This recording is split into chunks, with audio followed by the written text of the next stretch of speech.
Hello viewers, হাজির হলাম আরও একটি দুর্দান্ত অ্যাকশন থ্রিলার মুভি নিয়ে। আজ থেকে ১৫০ বছর আগে অর্থাৎ ১৮০০ সালের শেষের দিকে যখন কিনা আমেরিকান উপনিবেশবাদীদের হাত থেকে জাপানকে রক্ষা করতে আমেরিকার সাথে যুদ্ধ করে জাপানের সামুরাই নামের একটি ছোট্ট জাতি। সামুরাই ও আমেরিকানদের মধ্যে ঘটে যাওয়া সেই ভয়াবহ যুদ্ধের কাহিনী নিয়েই ২০০৩ সালে নির্মিত হয় দ্য লাস্ট সামুরাই মুভিটি। সে সময় রিলিজ হওয়ার পরপরই এই মুভিটি ব্যাপক হইচই ফেলে দেয়। টম ক্রুজ অভিনীত সেই জনপ্রিয় মুভিটি কিন্তু আজকে আমরা এক্সপ্লেনেশন করতে চলেছি। এক্সপ্লেনেশনটি ভালো লেগে থাকলে ভিডিওতে একটি লাইক দিবেন এবং চ্যানেলটি সাবস্ক্রাইব করে আমাদের সাথেই থাকবেন। তো চলুন শুরু করা যাক আমাদের আজকের গল্প। মুভিটির শুরুতেই আমরা দেখতে পাই একটি শস্য ক্ষেতে একজন সামুরাই ধ্যান করছিল।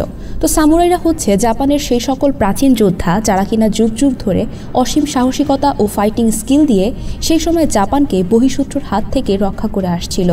কিন্তু এরই মধ্যে জাপানের সম্রাট পরিবর্তন হলে নতুন সম্রাট এসে এই সামুরাইদেরকেই বিদ্রোহী ঘোষণা করে এবং সামুরাইদের পরিবর্তে আধুনিক অস্ত্রশস্ত্রে সজ্জিত নতুন সৈন্যবাহিনী নিয়ে তাদের সাম্রাজ্যকে সাজাতে চায়। তো এই উদ্দেশ্যে জাপানের সাথে আমেরিকার অস্ত্র বিক্রির চুক্তিও চলতে থাকে। আর ধীরে ধীরে জাপানের শত শত বছরের পুরাতন ঐতিহ্য কৃষ্টি কালচারের পরিবর্তে পশ্চিমা ব্রিটিশ আধুনিক কালচার প্রবেশ করতে থাকে জাপানে। আর এ নিয়ে জাপান সরকার ও সামুরাইদের মাঝখানে শুরু হয় দ্বন্দ্ব। সামুরাইরা চাচ্ছিল তাদের নিজেদের দেশে নিজেদের সংস্কৃতি স্বকীয়তা বজায় থাকুক, যাতে কোনো বিদেশি শক্তি তাদের বিষয়ে হস্তক্ষেপ করতে না পারে। কিন্তু জাপান সরকার চাচ্ছিল জাপানে আমেরিকার মতো প্রযুক্তির ব্যবহার করে আধুনিক সাম্রাজ্য গড়ে তুলতে। তো এরপর সিন চেঞ্জ হয়ে দেখা যায় আমেরিকার উইনচেস্টার নামে একটি আর্মস কোম্পানির অনুষ্ঠান হচ্ছে। সেই অনুষ্ঠানে একজন হোস্ট অস্ত্র বিক্রির বিজ্ঞাপন হিসাবে ক্যাপ্টেন নাথানের যুদ্ধে রাইফেল চালানোর বর্ণনা দিচ্ছে। তো এরকমই একটি কোম্পানি তাদের অস্ত্রের বিজ্ঞাপন দেওয়ার জন্য ক্যাপ্টেন নাথানকে ভাড়া করে। ক্যাপ্টেন নাথান সেখানে উপস্থিত হয়ে তার যুদ্ধে ব্যবহার করা সেই রাইফেলের ব্যবহার দেখায় এবং বর্ণনা করতে থাকে। তো এরপর অনুষ্ঠান শেষে বাইরে আসার পর নাথানের দেখা হয় সার্জন জেভলিন গান্টের সাথে। তো জেভলিন গান্ট তাকে জানায় যে সে নাথানের জন্য একটি বিশেষ কাজের ব্যবস্থা করেছে। তো সেই কাজের জন্যই জেভলিন নাথানকে নিয়ে যায় কর্নেল বাগলির কাছে। কর্নেল বাগলি ইন্দো আমেরিকান যুদ্ধে নাথানের সাবেক কমান্ডিং অফিসার ছিল। যেহেতু ইন্দো আমেরিকান যুদ্ধে আমেরিকা জোরপূর্বক অসহায় রেড ইন্ডিয়ান নারী পুরুষ শিশুদের তাদের জমি থেকে উৎখাত করে নির্মমভাবে হত্যা করে, তাই নাথান এই যুদ্ধকে কখনোই মেনে নেয়নি। বরং যুদ্ধে নির্মমভাবে ক্যাপ্টেন বাগলি রেড ইন্ডিয়ানদের মারার কারণে নাথান ক্যাপ্টেন বাগলিকে চরম ঘৃণা করে। তো এখন সেই বাগলি নাথানকে প্রস্তাব দেয় নবগঠিত ইম্পেরিয়াল জাপানিজ আর্মিকে সামুরাইদের বিরুদ্ধে যুদ্ধ করার জন্য আধুনিক অস্ত্রের প্রশিক্ষণ দিতে। কারণ জাপান সরকার চাইছে জাপানের পুরাতন সকল প্রথা ভেঙে আমেরিকার মতন জাপানে মডার্ন আর্মি গঠন করতে। তাই এই প্রস্তাবে যদি নাথান রাজি হয় তাহলে জাপান তাদের থেকে প্রয়োজনীয় সব অস্ত্রগুলো আমেরিকার কাছ থেকে কিনবে। আর এটা আমেরিকার জন্য বিশাল লাভ। শুধু তাই নয়, তারা এই ট্রেনিংয়ের জন্য নাথানকেও অনেক বেশি পেমেন্ট করবে, কারণ এই মিশনটির অর্থায়ন করছে স্বয়ং জাপানি সরকারের প্রতিনিধি ওমুরা নামে একজন জাপানি ব্যবসায়ী। তো প্রথমে নাথান কর্নেল বাগলির এই প্রস্তাব নাকচ করে দিলেও পরে অর্থের কারণে নাথান কাজটি নিতে রাজি হয়। তো এরপর নাথান জাপানের উদ্দেশ্যে পাড়ি জমায়। তো সেখানে গিয়ে নাথানের আলাপ হয় সাইমন গ্রাহাম নামে একজন ব্রিটিশ অনুবাদকের সাথে, যে কিনা ইউরোপিয়ান এবং জাপানিদের মধ্যে একজন ইন্টারপ্রেটর হিসেবে কাজ করছিল। তো সেখানে গ্রাহাম তাদের রিসিভ করে এবং সোজা তাদের নিয়ে যায় জাপানের নতুন সম্রাট মেজর ভবনে। তো সেখানে গিয়ে তারা সম্রাট মেজর সাথে সাক্ষাৎ করে নেমে পড়ে জাপানি সোলজারদের ট্রেনিং দিতে। জাপানের এই যোদ্ধারা আগে কখনোই বন্দুক হাতে নেয়নি, বরং তারা ছিল সাধারণ গ্রাম্য কৃষক যারা কিনা এতদিন পুরাতন ঢাল তলোয়ার দিয়ে যুদ্ধ করত। তাই তাদেরকে এখন বন্দুক চালানো শেখাতে গিয়ে বেশ হিমশিম খেতে হয় নাথানকে। এই ট্রেনিংয়ে নাথানকে সহায়তা করছিল জাপানের জেনারেল হাসাগাওয়া। তো এখানে আমরা জানতে পারি যে জেনারেল হাসাগাওয়া আগে নিজেও একজন সামুরাই ছিল। এমনকি সামুরাইদের বর্তমান নেতা কাতাসুমোটো ও হাসাগাওয়া মিলে একসময় জাপান রাজার জন্য যুদ্ধ পর্যন্ত করেছিল। কিন্তু পরবর্তীতে জাপানে ইউরোপিয়ানদের অনুকরণ শুরু হলে কাতাসুমোটো এর বিরোধিতা করে এবং জাপান সরকারের বিরুদ্ধেই বিদ্রোহ শুরু করে। কারণ সামুরাইরা জাপানের প্রথা সংস্কৃতি ও ঐতিহ্যের ব্যাপারে অনেক বেশি রক্ষণশীল ছিল। তাই তারা আধুনিকতার নামে নিজেদের দেশে বিদেশি শক্তির প্রভাব প্রতিপত্তি ও কালচার চাইছিল না। তো সামুরাইদের সম্পর্কে এমন তথ্য পেয়ে নাথান বেশ অবাক হয়। ট্রেনিং শেষে তার কক্ষে ফিরে সে সামুরাইদের সম্পর্কে বিস্তারিত জানতে চায়। তো সামুরাইদের সম্পর্কে জানার জন্য গ্রাহাম তাকে কিছু জাপানিজ বই পড়তে দেয়। কিন্তু যেহেতু নাথান তাদের ভাষা জানতো না, তাই সে বইগুলোকে পড়তে পারে না। সে গ্রাহামকে বইগুলো অনুবাদ করতে বলে, যাতে সে সামুরাইদের সম্পর্কে বিস্তারিত জানতে পারে। কারণ সে জাপানিজ আর্মিকে সামুরাইদের বিরুদ্ধে যুদ্ধ করার জন্য ট্রেনিং দিলেও আদৌ সামুরাইরা অপরাধী কিনা তা নিয়ে নাথানের মধ্যে খটকা লেগেই ছিল। কেননা ইতোপূর্বে ইন্দো আমেরিকান যুদ্ধে যখন আমেরিকানরা নিরীহ নিরপরাধ রেড ইন্ডিয়ান নারী পুরুষ শিশুকে নৃশংসভাবে হত্যা করে তা দেখে সে খুবই ব্যথিত হয়। সেই হত্যাকাণ্ডের ভয়াবহ স্মৃতিচারণ করে প্রায় সময়ই নাথান অসুস্থ হয়ে পড়ে এবং অনুশোচনায় ভোগে। এজন্য সে পুনরায় কোনো নিরীহ নিরপরাধ গোষ্ঠীর উপরে আক্রমণ হোক তা চায় না। সে কারণেই নাথান সামুরাইদের সম্পর্কে বিস্তারিত জানতে চায়। তো পরের দিন আবারও ট্রেনিং শুরু হয়। সেখানে নাথান অনভিজ্ঞ নতুন জাপানিজ সৈনিকদের বন্দুক চালানো শিখাতে থাকে। কিন্তু এ সময় কর্নেল বাগলি তাকে জানায় যে সামুরাইরা অনেক বেশি মাথাচাড়া দিয়ে উঠেছে এবং তারা রেলপথে আক্রমণ করেছে, কাজেই সামুরাইদের একটা কঠিন জবাব দিতে হবে। কিন্তু নাথান ক্যাপ্টেন বাগলিকে জানায় যে এই যোদ্ধারা এখনও যুদ্ধের জন্য তৈরি হয়নি, তাদের ট্রেনিং দেওয়া কমপ্লিট হয়নি। এই অবস্থায় তাদের দিয়ে যুদ্ধ করালে হিতে বিপরীত হতে পারে, কারণ তারা এখনও ভালো করে বন্দুক চালাতেও পারে না। কিন্তু ক্যাপ্টেন বাগলি এই অদক্ষ সৈন্যবাহিনী নিয়েই নাথানকে সামুরাইদের উপরে আক্রমণ করতে নির্দেশ দেয়। ফলে পরের দিন ভোরবেলা সেই অদক্ষ সৈন্যদের সাথে নিয়েই নাথান সামুরাইদের সাথে যুদ্ধ করতে রওনা হয়। তো তারা সেখানে একটি ঘন কুয়াশা ঘেরা জঙ্গলে সামুরাইদের জন্য অপেক্ষা করতে থাকে। তো কিছুক্ষণ পরে দূর থেকে সামুরাইদের পদধ্বনি শুনতে পাওয়া যায়। এতে নাথানের নতুন জাপানিজ সেনারা ভয় পায়। আর এরপর সামুরাই যোদ্ধারা ক্রমশ সামনের দিকে এগোতে থাকলে নাথানের সেনারা অনেক বেশি নার্ভাস হয়ে পড়ে। কিন্তু নাথান তাদের কমান্ডের আগে গুলি ছুড়তে নিষেধ করে। সে তাদের অপেক্ষা করতে নির্দেশ দেয়। কিন্তু সামুরাইরা আরও সামনের দিকে এগিয়ে আসলে কিছু সৈন্য ভয় পেয়ে নাথানের নির্দেশ অমান্য করে সামুরাইদের দিকে গুলি ছোড়া শুরু করে। আর এতে কোনো উপায় না পেয়ে নাথান একযোগে সব সৈন্যদের গুলি চালানোর নির্দেশ দেয়। ফলে সামুরাইরা এতে ক্ষেপে গিয়ে নাথানের সেনাদের উপরেই হামলা করে। আর দক্ষ সামুরাই বীর যোদ্ধাদের প্রচণ্ড আক্রমণে একে একে মারা পড়তে থাকে অদক্ষ জাপানিজ সেনারা। তারা ভয়ে যুদ্ধ থেকে পালাতে শুরু করলে সামুরাইরা তাদের ধরে মারতে থাকে। এদিকে যুদ্ধের এক পর্যায়ে দেখা যায় সার্জন জেভলিনকেও সামুরাইরা হত্যা করে। আর তারপরে তারা নাথানের দিকে অগ্রসর হয়। কিন্তু নাথান তাতে ভয় না পেয়ে সাহসিকতার সাথে লড়াই করে। একজন ইউরোপিয়ান হয়েও নাথানের দারুণ ফাইটিং স্কিল ও সাহসিকতা দেখে সামুরাই নেতা কাতাসুমোটো মুগ্ধ হয়ে যায়। অন্য সামুরাইরা নাথানকে হত্যা করতে আসলেও কাতাসুমোটো তাদের নাথানকে হত্যা করতে নিষেধ করে। সে নাথানকে যুদ্ধবন্দী হিসাবে তাদের সাথে নিয়ে আসতে বলে। তো এরপর সামুরাইরা নাথানকে বেঁধে সামুরাইদের গ্রামে নিয়ে আসে। তো নাথান যেহেতু অনেক বেশি আহত ছিল, তাই কাতাসুমোটো তাদের গ্রামে নিয়ে এসে নাথানের চিকিৎসা করে। আর নাথানকে সুস্থ করার দায়িত্ব পড়ে কাতাসুমোটোর বোন তাকার ওপর। তাকাও পরম মমতা আর যত্ন নিয়ে নাথানের সেবা শুশ্রূষা করতে থাকে। কিন্তু এই তাকারই স্বামী হিরোতারোকে নাথান ইন্দো আমেরিকান যুদ্ধে, অর্থাৎ যে যুদ্ধের অনুশোচনায় নাথান সবসময়ই ভোগে, সেই যুদ্ধে সে তার স্বামীকে হত্যা করে। অসুস্থতার কারণে নাথান তাকার পরিচয় জানতে না পারলেও তাকা এ সত্য জেনেও নাথানের সেবা করতে থাকে।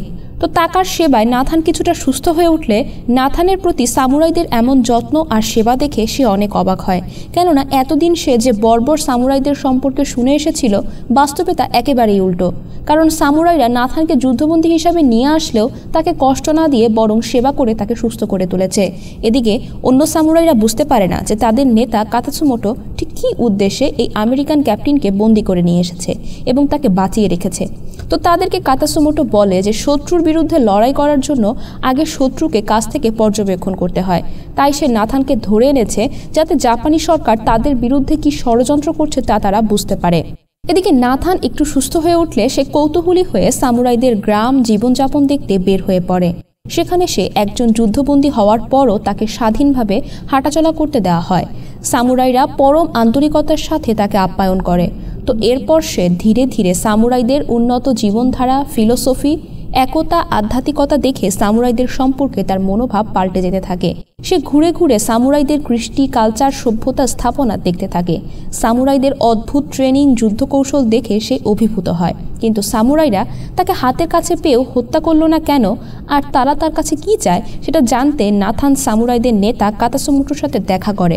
তো সেখানে কাতাসুমোটো নাথানকে জানায় যে মেয়ে এতদিন সেবা যত্ন করে তাকে সুস্থ করে তুলেছে, অর্থাৎ তাকা, সেই তাকার স্বামীকেই নাথান ইন্দো আমেরিকান যুদ্ধে হত্যা করেছে। তো কাতাসুমোটোর কাছে একথা জানতে পেরে নাথানের মাথায় যেন আকাশ ভেঙে পড়ে। সে ভাবতেও পারে না যে যার স্বামীকে নাথান হত্যা করেছে সেই মেয়ে কিনা তাকে সেবা যত্ন করে সুস্থ করে তুলেছে। তো তো এটা শুনে নাথান অনেক বেশি অনুশোচনায় ভুগে এবং তাকার প্রতি ব্যথিত হয়। সে কিভাবে তাকাকে সান্ত্বনা দিবে তা বুঝে উঠতে পারে না। এভাবে সে যত সামনে থেকে সামুরাইদের দেখতে থাকে ততই যেন সামুরাইদের উদারতা, মহত্ব, সভ্য সংস্কৃতি ও ঐতিহ্য তাকে মুগ্ধ করে। ফলে তাদের সম্পর্কে নাথানের অতীতের মনোভাব পাল্টে যায়। সে সামুরাই গ্রামের জীবনের সাথে মানিয়ে নিতে থাকে, তাদের জীবনধারা ও ভাষা শিখতে শুরু করে। তাকার বাচ্চারা তাকে প্রথম দিকে অপছন্দ করলেও এক পর্যায়ে তারা তাকে তাদের পরিবারের একজনের মতোই আপন করে নিতে শুরু করে। তো এরপর নাথান সামুরাইদের যুদ্ধের কলাকৌশল আয়ত্ত করতে মনোনিবেশ করে। নাথান নিজে একজন ইউরোপিয়ান সামরিক যোদ্ধা হলেও সামুরাইদের এই বিশেষ যুদ্ধকৌশল তার অজানা ছিল। তাই সামুরাইদের এই দুর্দান্ত ফাইটিং স্কিল রপ্ত করতে এবার নাথান দিনরাত এক করে অনুশীলন করে। আর এভাবে সে ধীরে ধীরে সামুরাইদের গভীর মূল্যবোধ ও রীতিনীতির প্রতি শ্রদ্ধাশীল হয়ে ওঠে। অল্প সময়ের মধ্যেই সে সামুরাইদের যুদ্ধকৌশল রপ্ত করে দুর্দান্ত ফাইটিং স্কিল অর্জন করে। তো এরপর নাথান তাকার সন্তানদের কাছ থেকে জাপানি ভাষাও শিখতে শুরু করে। তাকার সাহায্যে সে ধীরে ধীরে তার হতাশার জীবন থেকে বের হয়ে আসে। অল্প সময়ের মধ্যেই নাথান জাপানি ভাষা এবং রীতিনীতি শেখে এবং কেনজুৎসু শিল্পে প্রশিক্ষণ নেন। তো এভাবে তাকার সাথে তার সম্পর্ক ধীরে ধীরে গভীর হতে থাকে। এদিকে শীতকাল কেটে গিয়ে বসন্ত আসে। এক চাঁদনি রাতে একটি উৎসব উপলক্ষে সামুরাইরা আনন্দ উদযাপন করছিল। কিন্তু এ সময় দুর্ধর্ষ নিনজাদের একটি দল কাতাসুমোটোকে হত্যা করার উদ্দেশ্যে নিঃশব্দে গ্রামে প্রবেশ করে। কিন্তু নাথানের কারণে অল্পের জন্য প্রাণে বেঁচে যায় কাতাসুমোটো। এদিকে নিনজারা আক্রমণ করে সামুরাইদের বাড়িঘরে আগুন লাগিয়ে দেয়, নিরস্ত্র সামুরাইদের হত্যা করতে থাকে। ফলে সেখানে তাদের সাথে সামুরাইদের এক ভয়ানক যুদ্ধ শুরু হয়। নিনজারা কাতাসুমোটোকে ঘিরে ধরলে কাতাসুমোটোকে বাঁচাতে নাথান নিজে এবার যুদ্ধ শুরু করে। সে তার সামরিক প্রশিক্ষণ ও সামুরাইদের কাছ থেকে শেখা নতুন যুদ্ধকৌশল মার্শাল আর্ট প্রয়োগ করে কুপঘাত করে ফেলে নিনজাদের। আর এভাবেই সেদিন কাতাসুমোটো ও তার পরিবারের পাশে থেকে নাথান যুদ্ধ করে। তো যুদ্ধ শেষে নিনজারা মারা পড়লে নাথানের সাহসিকতা ও বীরত্ব তাকে সামুরাইদের কাছে আরও প্রিয় করে তোলে। এদিকে সামুরাইরা বুঝতে পারে যে সরকারি বাহিনীর সঙ্গে তাদের চূড়ান্ত লড়াইয়ের সময় চলে এসেছে। আর তাই কাতাসুমোটো নাথানকে সাথে নিয়ে টোকিওতে সম্রাট মেজির সাথে সাক্ষাৎ করতে যায়। তো সেখানে পৌঁছে নাথান দেখতে পায় যে ইম্পেরিয়াল আর্মি বাগলির নেতৃত্বে ইতোমধ্যে একটি সুপ্রশিক্ষিত ও সম্পূর্ণ সজ্জিত বাহিনীতে পরিণত হয়েছে। আর তারা এখন সামুরাইদের বিরুদ্ধে যুদ্ধ করতে একদম প্রস্তুত। তাদের হাতে রয়েছে আমেরিকা থেকে কেনা অত্যাধুনিক সব কামান, মেশিনগান সহ অন্যান্য আগ্নেয়াস্ত্র। তারা শহরে ঢুকে আরও দেখতে পায় যে আধুনিকতার নামে জাপানের সুপ্রাচীন ঐতিহ্য ও সংস্কৃতিকে ত্যাগ করে ইউরোপীয় কালচারকে রপ্ত করা হচ্ছে। তো কাতাসুমোটো সম্রাট মেজির সাথে সাক্ষাৎ করে তাকে অনুরোধ করে যে সে যেন গ্রামীণ সামুরাইদের প্রতি সরকারের নীতি পরিবর্তন করে এবং তাদের সঙ্গে বৈরী আচরণ পরিত্যাগ করে। সে সম্রাটের প্রতি তার সমর্থন ও আনুগত্য প্রকাশ করে এবং জাপানের পুরাতন প্রথা, ঐতিহ্য ও সংস্কৃতিকে পুনরুদ্ধার করতে অনুরোধ জানায়। কিন্তু কাতাসুমোটোর এসব কথা শুনে সম্রাট মেজর সহকারী ওমুরা কাতাসুমোটোর বিরুদ্ধে আরও কঠোর ব্যবস্থা গ্রহণ করে। সে কাতাসুমোটোকে বন্দি করে হত্যার ষড়যন্ত্র করতে থাকে। কাতাসুমোটোর প্রতি সরকারের এমন বৈরী মনোভাব দেখে নাথান নিজেও হতাশ ও ক্রুদ্ধ হয়ে পড়ে। তাই সে নিজে একজন আমেরিকান হওয়া সত্ত্বেও কাতাসুমোটোর পাশে থেকে সামুরাইদের জন্য যুদ্ধ করার সিদ্ধান্ত নেয়। এদিকে ওমুরা কাতাসুমোটোকে হত্যা করতে তার সেনাবাহিনী পাঠালে পথিমধ্যে নাথান তাদের সাথে লড়াই করে এবং কাতাসুমোটোকে বাঁচাতে ছুটে যায়। ফলে নাথানের সহযোগিতায় কাতাসুমোটো তখনকার মতো প্রাণে বেঁচে যায় এবং শহর থেকে পালাতে সক্ষম হয়। কিন্তু নাথান কাতাসুমোটোকে নিয়ে পালাতে সক্ষম হলেও কাতাসুমোটোর ছেলে নোবুতাদা জাপানি সেনাবাহিনীর হাতে ধরা পড়ে এবং লড়াই করে মারা যায়। তো চোখের সামনে ছেলের এমন মৃত্যু দেখে কাতাসুমোটো ভেঙে পড়লে নাথান তাকে সমবেদনা জানায় এবং যুদ্ধের জন্য মনোবল যোগায়। গ্রামে ফিরে এসে তারা চূড়ান্ত যুদ্ধের জন্য প্রস্তুতি নিতে শুরু করে। যুদ্ধের আগে তাকা নাথানকে তার প্রয়াত স্বামীর যুদ্ধের পোশাক পরিয়ে দেয়। আর এর মাধ্যমে তাকা ক্যাপ্টেন নাথানকে তার নিজ সম্প্রদায়ের সামুরাই যোদ্ধা হিসাবে মেনে নেয়। এদিকে ওমুরার নেতৃত্বে জাপানিজ ইম্পেরিয়াল আর্মিও যথাসময়ে সামুরাইদের সাথে যুদ্ধ করতে চলে আসে। তো সেখানে পাহাড়ে ঘেরা একটি ময়দানে দুই পক্ষের সৈন্যরা মুখোমুখি উপস্থিত হয়। সামুরাইরা তাদের ঐতিহ্যবাহী পোশাক এবং অস্ত্রশস্ত্রে সজ্জিত হয়ে যুদ্ধের জন্য অপেক্ষা করতে থাকে, কেননা এটা ছিল তাদের আত্মমর্যাদা রক্ষার শেষ সুযোগ। অপরদিকে ইম্পেরিয়াল আর্মির সৈন্যরাও আধুনিক অস্ত্র এবং গোলাবারুদ নিয়ে যুদ্ধ করতে প্রস্তুত হয়। আর পরক্ষণেই যুদ্ধের ধ্বনি বেজে উঠলে দুই পক্ষের সৈন্যরা তীব্রভাবে ছুটে আসে। সামুরাইরা যুদ্ধের জন্য তীক্ষ্ণ কাতানা ব্যবহার করলেও ইম্পেরিয়াল আর্মির সৈন্যরা আধুনিক আগ্নেয়াস্ত্র ব্যবহার শুরু করে, আর তাদের বন্দুক ও কামানের শব্দে আকাশ বাতাস ভারী হয়ে ওঠে। সামুরাইরা তাদের অতুলনীয় দক্ষতা, যুদ্ধ কৌশল ও বীরত্ব নিয়ে যুদ্ধ করলেও আধুনিক অস্ত্রশস্ত্রের বিপরীতে তাদের প্রাচীন যুদ্ধাস্ত্র বেশিক্ষণ টিকতে পারে না, ফলে অল্প সময়ের মধ্যেই অনেক সামুরাই মারা যেতে থাকে। কিন্তু তা সত্ত্বেও সামুরাইরা পিছপা না হয়ে সাহসিকতার সাথে প্রাণপণ লড়াই চালিয়ে যায়। এদিকে সামুরাইদের এমন দুর্দান্ত লড়াই দেখে ঘাবড়ে যায় ওমুরার বাহিনী। তারা সামুরাইদের প্রবল আক্রমণ ও প্রচণ্ড মনোবল দেখে ভয়ভীত হয়ে পড়ে, তাই তারা আরও প্রবলভাবে আক্রমণ করতে তাদের রিজার্ভ ফোর্স জড়ো করতে নির্দেশ দেয়। এদিকে কাতাসুমোটো বুঝতে পারে যে তারা যতই প্রশিক্ষিত যোদ্ধা হোক না কেন, আধুনিক অস্ত্র ও গোলাবারুদের সামনে তার সেনারা বেশিক্ষণ টিকে থাকতে পারবে না। তাই মৃত্যু নিশ্চিত জেনেও এবার সে আত্মঘাতী হামলার নির্দেশ দেয়, আর তাতে সামুরাইরা বেপরোয়াভাবে জাপানি আর্মির দিকে ছুটে আসতে থাকলে ইম্পেরিয়াল আর্মিরা ভয় পেয়ে তাদের দিকে এলোপাতাড়ি গুলি ছুটতে থাকে, আর ভয়াবহ এই গুলি বৃষ্টিতে বহু সামুরাই একে একে মাটিতে লুটিয়ে পড়ে। কাতাসুমোটো নিজেও গুরুতর আহত হয়। সে বুঝতে পারে যে সে আর বেশিক্ষণ বেঁচে থাকবে না। তাই যুদ্ধের এক পর্যায়ে নাথানের সহায়তায় কাতাসুমোটো সেপুক্কু সম্পন্ন করে, অর্থাৎ সামুরাইদের প্রথা মোতাবেক সে নিজেই নিজেকে হত্যা করে সম্মানের সাথে মৃত্যুবরণ করে। আর সামুরাই নেতা কাতাসুমোটোর এই প্রচণ্ড সাহসিকতা ও মাতৃভূমির প্রতি মহৎ আত্মত্যাগ দেখে উপস্থিত জাপানিজ আর্মিরাও গভীরভাবে প্রভাবিত হয়। কেননা ইম্পেরিয়াল আর্মির সৈন্যরাও ছিলেন জাপানেরই মানুষ, তাই তারা সবাই তাদের ভুল বুঝতে পেরে অস্ত্র মাটিতে রেখে প্রথাগত পদ্ধতিতে কাতাসুমোটোকে অন্তিম শ্রদ্ধা নিবেদন করে। এদিকে যুদ্ধ শেষ হলে নাথান কাতাসুমোটোর তলোয়ার দিয়ে সম্রাটের দরবারে উপস্থিত হয়।